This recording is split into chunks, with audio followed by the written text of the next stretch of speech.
What's up, pretty gang? It's your favorite nail tech Peaches back with another video, and I apologize for being gone, but I have been getting ready for Vegas. So today we are going to go over a do's and don'ts video. This is going to be about flooding. What is flooding and how do we fix it? Flooding is a very common problem that we have as beginners, and it can take quite a long time to fix it. So I'm going to show you what to do. Before we get into it, make sure you guys check the description, coupon codes, Amazon storefront link, follow me on social media, subscribe, as well as turn on the notifications if you want to keep up with me. Y'all don't want to miss out on what's coming next.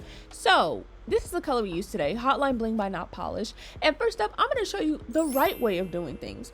Now, what is flooding, right? Flooding is basically when you have an excess of product that is, you can essentially compare it to like coloring outside of the lines. So basically the product is overflowing outside of the actual, nail. So right here, I'm going to show you basically the right way, and not right way in terms of like, hey, this application is going to be really good, but just right way as in terms of like, hey, what should the cuticle area look like when you're done laying the acrylic. I have done a video about how to use neons and how to get it close to the cuticle and stuff like that, and actually that video did get some comments of, oh, I'm flooding the cuticle area. But if I was flooding the cuticle area, you guys, my enhancements would not last. Like, that is one of the #1 reasons for lifting and nails popping off. So that's one way to tell you if you're having that problem. I personally just know how to get really up close into that cuticle area for maximum retention.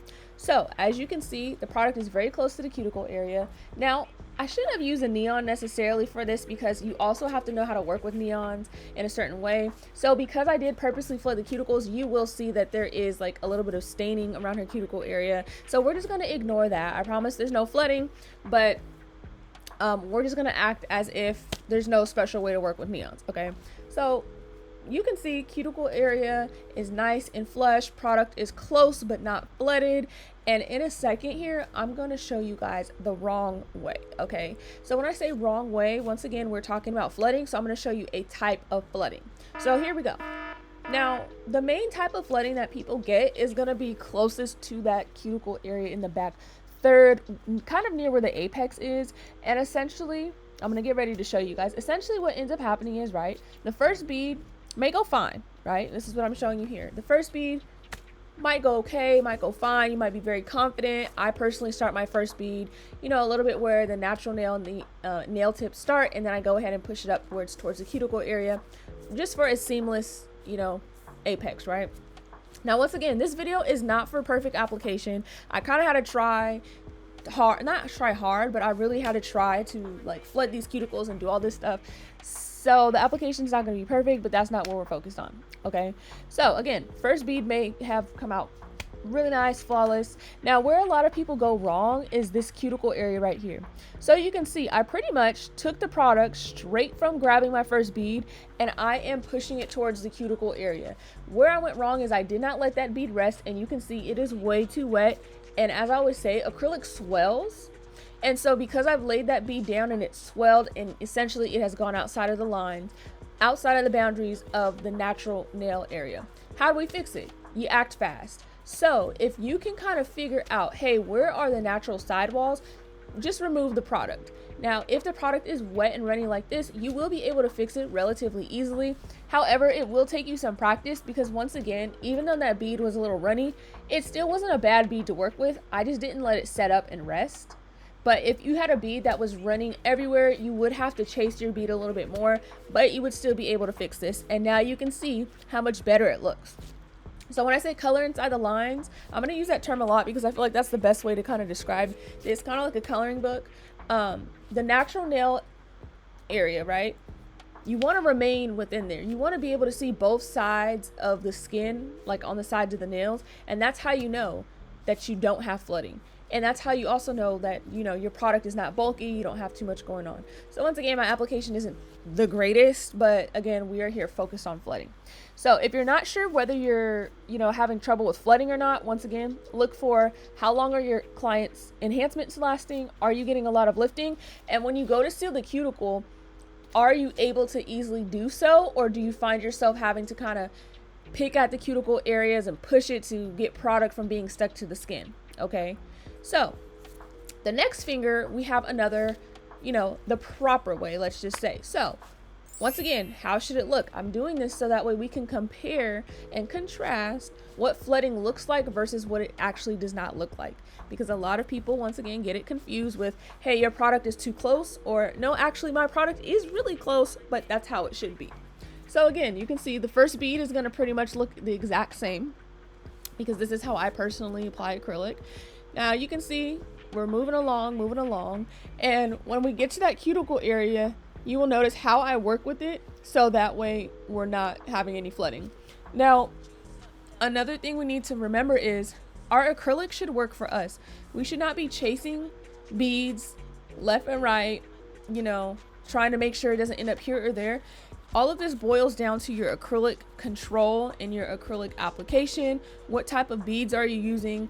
What type of products are you using? Once you find out the combination that you like for your style of application, it will make things so much easier. Okay, so again, here's what we should look like at the cuticle area. So number one, you notice a way smaller amount of product. I drained my bead. I'm letting it rest for a second. You see I'm letting it set up because it's swelling.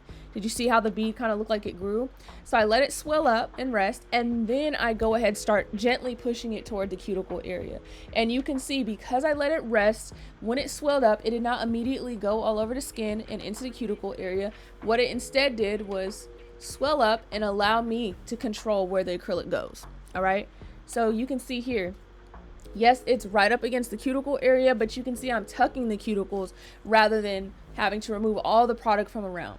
Okay, so don't be too stressed when it comes to your cuticles flooding. It's a part of the process we all have to go through. I don't care what nobody say, this is a major problem. There are people who are even like super good at nail art and nail designs, and you guys, even they have struggled with this. So don't let nobody tell you that this wasn't a hard thing to get over, because it definitely is. There's a lot that you have to kind of learn to be able to master your acrylic application. And figuring out how not to flood the cuticle area is literally, I will say, probably in the top #1 spot. So again, I'm kind of trying to make the application look nice, but you guys, I had to fix all this with shaping. There kind of wasn't nothing I could do. But again, this isn't about application, this is about flooding. So again, let me show you an example of what not to do, what does, flooding look like. Now this time, I'm going to show you kind of a different area of where I often see that cuticles flood, because a lot of people think that it's just up towards that, back half. But this time I'm going to show you what it looks like when the sides just get out of control. So you can see everything is going nice. Things are starting to be fine, except for as I'm pushing my product around, it's overflowing the sides a little bit. Now, a lot of times people don't see anything wrong with this, which is, I understand, because it is within the lines per se. Like, it doesn't look too out of control. You can still see both sides of the finger, but as you notice, there are little areas of kind of like bulging, and sometimes we notice that too late, and then we realize, oh no, I think I flooded something, right? So we're gonna go ahead and try and fix it. But once it starts to get a little bit stiff, we're no longer going to be able to use our brush to kind of like remove the flooding, because right here it does not look too bad. But if I were to leave that there, then the enhancement would not last. So you can see how, now I realize, now I'm trying, no, the brush is no longer strong enough to be able to fix this. So what can you do? You can use, right, I'm going to show you really quickly. You can use a cuticle pusher, you guys, because that has enough strength to it to be able to remove the product out of the sides. And we have enough time to still be able to remove the product and then use our brush to basically tuck in the cuticle area. Now there's nothing wrong with this. This is actually a method that has helped me. Like if I accidentally make a mistake or I'm not realizing something, this absolutely works. You can use pretty much anything. Sometimes I use my finger and I'll just go around really quick, like oops, to remove a little bit of product. But yes, there's absolutely times where you have this problem right here where you don't realize that the product has like overflown the sides, and then you can still have a really nice flush cuticle area. So those are the main two areas where we see a lot of flooding.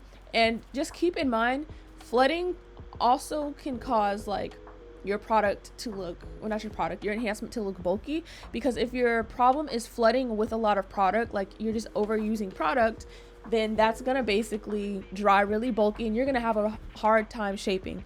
So a lot of this stuff goes hand in hand. If you're having trouble getting your shape really nice and crisp, take a step back at your application and look, okay, is it because I have a lot of product that's overflowing where it should not be? Or is this just due to I don't know how to use my nail file? You see what I'm saying? So once we remove the flooding, you can see everything is nice and neat for the most part. Like I said, the application isn't the best, but the cuticle area is looking nice and flush. So for this last finger, which is a thumb, I'm gonna want you guys in the comments to tell me down below what do you think went on here. Basically this one was pretty organic. I meant for this to be like a really nice way of doing things, but unfortunately that's not exactly how it happened. So I actually pretty much caught it organically, how even sometimes flooding happens to me, but if you catch it quick enough, then you can recover. Okay, so comment down below, what is your most common mistake with flooding and have you been able to fix it? Was this helpful to you guys? I really want to know these type of things as I continue forward with my channel, because I do want to continue to get more into like these shorter educational type videos, I guess, because there's a lot of things that people don't tell you that you do find out for yourself. A lot of stuff I had to find out on my own, but you know, I don't mind sharing and helping you guys, you know what I'm saying? So as you can see, things did start off right, which they normally do. That's the thing about flooding. Things normally start out okay, and then all of a sudden they kind of get out of control as you're going on. So see, I use a little bit of product only. I did dry out my bead a little bit. I'm letting it set up right here, and unfortunately as I pushed it closer, I realized I did not let that set up enough, because it's still swelling basically, and you can kind of see over the side, like as I'm moving the product, it kind of is getting a little bit out of control. It's not too bad, but even that little amount, if I'm not attempting to fix this right now, see this little bit over here, that will cause lifting, which leads to nails popping off, which leads to pore retention, which leads to client damage, all sorts of things like that. So as you can see, if I did not go in and fix this, if you don't fix the lifting and don't get a hold on it, you guys, your nails are not going to last at all. I'm telling you right now, there is no way around this. So practice as much as you can, and hopefully this visual helped you guys realize, because it looks really similar sometimes, flooding versus hey, I'm really close to the cuticle. That's what this thumb looks like. Flooding versus hey, I'm tucking, I'm in the cuticle area. Okay, so this is what it looked like directly after application. Again, there is some staining in the cuticle areas, but I promise there is no, what are we calling this, lifting. Here's after filing and shaping, and of course another close-up final result. Hopefully this helped you guys, and as usual, I will see you guys in the next video.